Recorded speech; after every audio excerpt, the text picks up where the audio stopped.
What's happening? It is indeed another Friday night right here at Churchill Smoke Shop, another episode of the Good Brothers Committee Podcast. If you're not doing anything, come join us.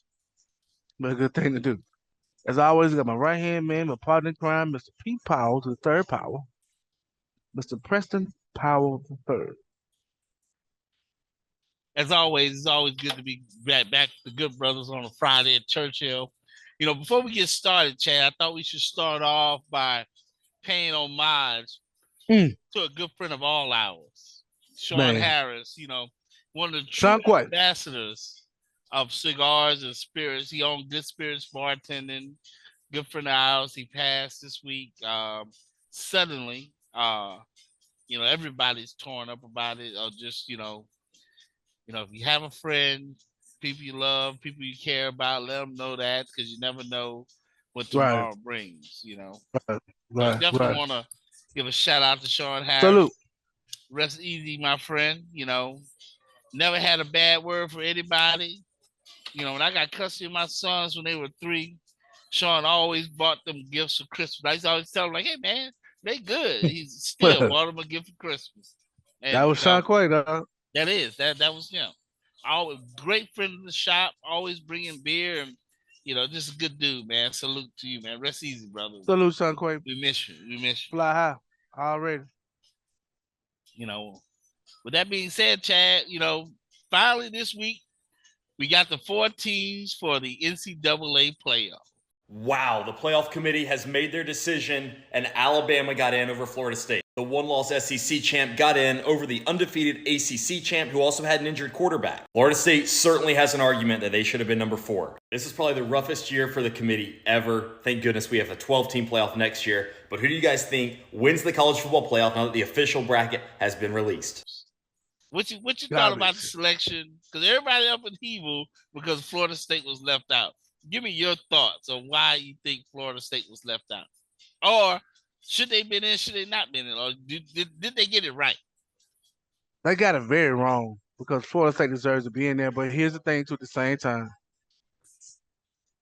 When we look at strength of schedule, Alabama's strength of schedule is it gets more marks than Florida State does. As far as consistent play that goes to Florida State, they overcome so much adversity, winning with a 13th quarterback, and everybody loves an underdog. But it's about ratings. There was a story out about something called collusion, which collusion means you corroborating to keep an entity out. That's a business word. So they saying ESPN was involved in collusion for weeks, not just this week, for weeks to keep Florida State out. Right. So that makes it even worse. So you mean to tell me I do all this work, make all the sacrifices to just be excluded just because I'm not a favorite?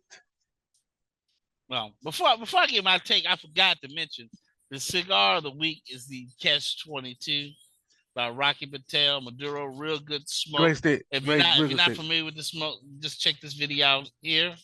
Welcome back to Churchill Smoke Shop's Cigar of the Week. This week's cigar is Rocky Patel Catch 2260. Catch 22 embodies a paradoxical level of value and quality that make it Rocky Patel's finest budget-priced cigar yet. Comprised of Ecuadorian Sumatra binder and filler tobaccos from Honduras and Mexico and a rare Corojo wrapper, the well-balanced and medium-bodied Catch 22 cigar offers a solid earthy core accompanied by flavors of cocoa, spice, and a lingering sweetness that will hit the spot, no matter the occasion. There's really no catch with Catch 22, only unreasonably high quality and first-rate flavor at a wallet-friendly price.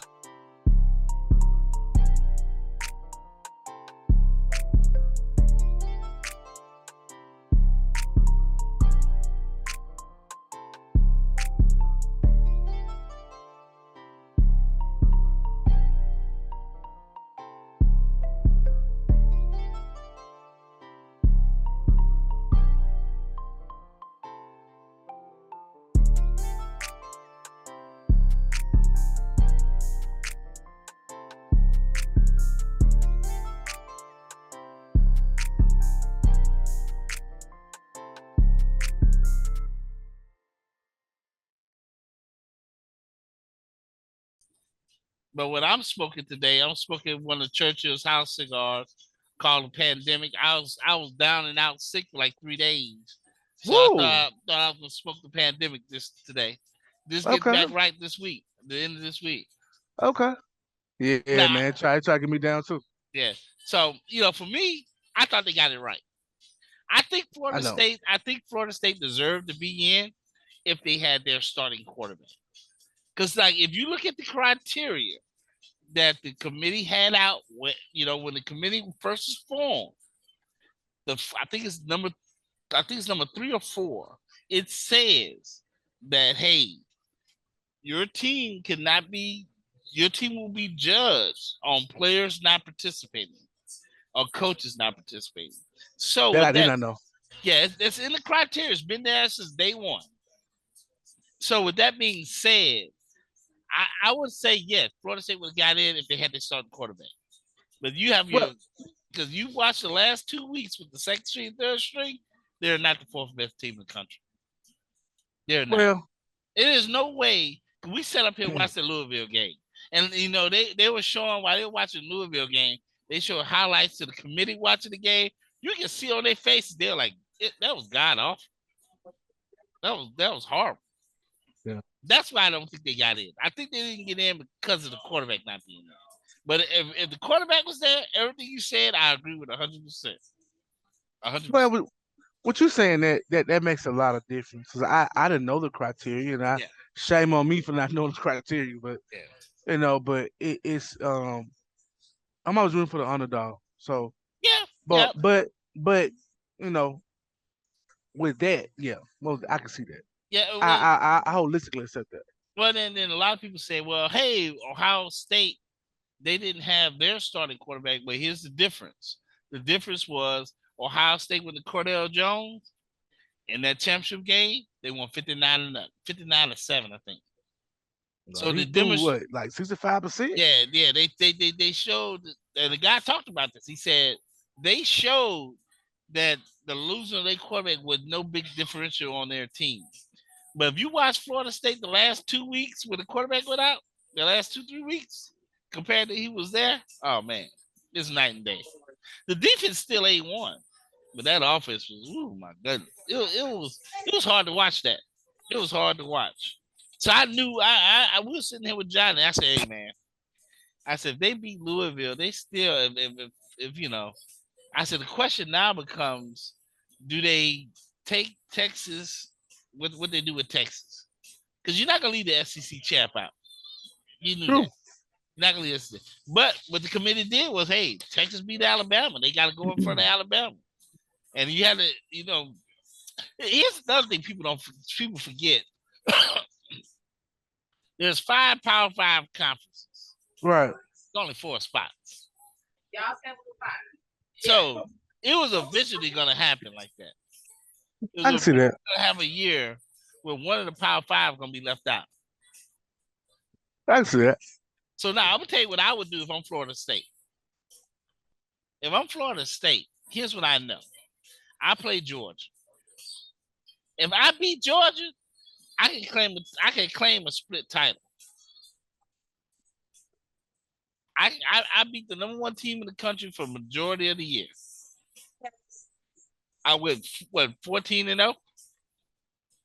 Yeah, but again, I said to a strength of schedule early, and Florida State didn't really play nobody besides Miami. Georgia they beat us the first game of the year. Okay, okay. We ranked 13. Give or take that, but Alabama played. Yeah. Alabama get credit. The biggest credit Alabama got is, they beat us, they beat Ole Miss, and they beat Georgia. That's the big thing. They beat Georgia. Right. In the SEC championship game, right? Mm-hmm. And then they also, I listened to some guy, he talked about how the committee took into account that they lost to Texas, but it was a close game. The game went down, it was a close game. So right. I got you. I feel bad for Florida State, man. Hey, speaking of that, did you see when Michigan saw they were gonna play Alabama? Yeah. They weren't too excited.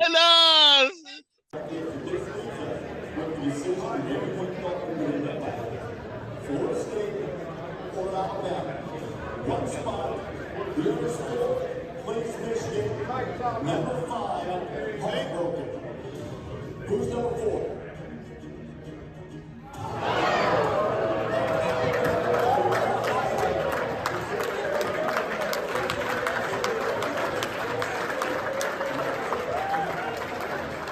Scared, say scared. Like, come on, man. Y'all should know better than that. Yeah. It's the second time. It's the third time they're playing. It's the third time, right? Or second time? It's the third time. Something like that. Yeah. Cause see, when think about Michigan, you play that rock'em sock'em football. Nah, you don't play down south football. No. And then like somebody told me said, Michigan they'll run heavy offense because the quarterback hasn't thrown much. He said the problem with the bad matchup why they didn't want to play Alabama is Alabama got the front to slow down their run, and you'll force their quarterback to throw the ball. And that's something that he hadn't done much this year. Right. Right. But it's a controversy, man. You got people on both sides yelling and screaming about Florida State, but I'm like, I think they got it right. Well, I mean, we say that part of the criteria. Like I said, I can see that now. I can see it because with third string quarterback, you in the playoffs. Yeah. With somebody like Ohio State and Alabama, yeah, you play against teams like that with a third string, second string quarterback. No. Yeah, even against a team like Washington, or Oregon. Right. Nah. Right. Yeah, that's rough. That's rough. That'd be rough on anybody. So, with that being said, so we got the Heisman Award. Is next week? Yeah, I think it's next week. Yeah. So, do you think my guy gonna get it? Jayden gonna get it? I think they're gonna blackball him. Really? I think they're gonna blackball. Man, I hate that, man. I really think I think so too. I really think they're gonna give it to Michael Penix. I'm gonna tell you, one thing that disappointed me too. So they had the awards today. Marvin Harrison Jr. Go ahead, babe. Marvin Harrison Jr. won the wide receiver award. Now he's the 8th ranked wide receiver out of all the wide receivers. Malik Neighbors from LSU is number 1. And they gave it to Marvin Harrison Jr. That was jacked up to me. It was too, because Marvin Harrison Jr. is okay, but he ain't my guy from LSU.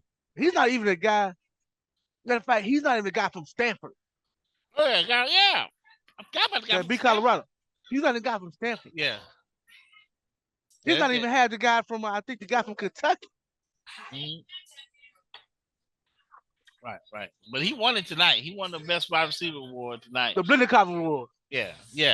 But Jayden won the Unitas Award. He won Player of the Year, Offensive Player of the Year, SEC Award. So, hopefully he can bring home the Heisman. If he can bring home that Heisman, that Brian Kelly had a good year. Yeah. I would give him that's a good year. He brought the 3rd ever Heisman Trophy back to LSU. That's big. It's because we only got 2. We got Billy Cannon, we got Joe Burrow. And if you can get Jayden to get that joint, 2 Heisman trophies in 4 years? That's big. That would be big. So now, with that being said, Chad, who you got winning it all? Winning all, I'm gonna say Alabama based on the momentum. Yeah. Well, if you make me put money on it, I'm gonna say Alabama, and I hate that to my soul. You ain't gotta tell me. But my throat almost closed up when I said. But if you tell me what I think Texas is gonna win this joint. I can see that. I can see that because Texas match up very well with them. But the only thing about it, again, like I said, it's a momentum that Alabama been playing with that improved at the end of the year. Milroe has improved. Yeah, I think that's big. What you said there is the big thing to me. Is Milrose. He's night and day from the guy they played the second game of the year? Right. Yeah, he's night and day. He's a totally different guy now. That's exactly. So I think that's the big difference. Right. But I see Texas beating Washington. I see Alabama beating Michigan. I see us having a rematch, Alabama-Texas. And if you tell me to bet on it, I'm gonna have to put my money on Alabama. But if you tell me who my heart say, I'm gonna say Texas. Yeah, I'm gonna say Texas. And that might And it might be selfish because I always see that Alabama win another one. I can dig it. I can dig it.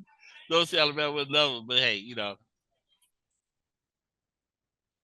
we gotta do what we can though. Right.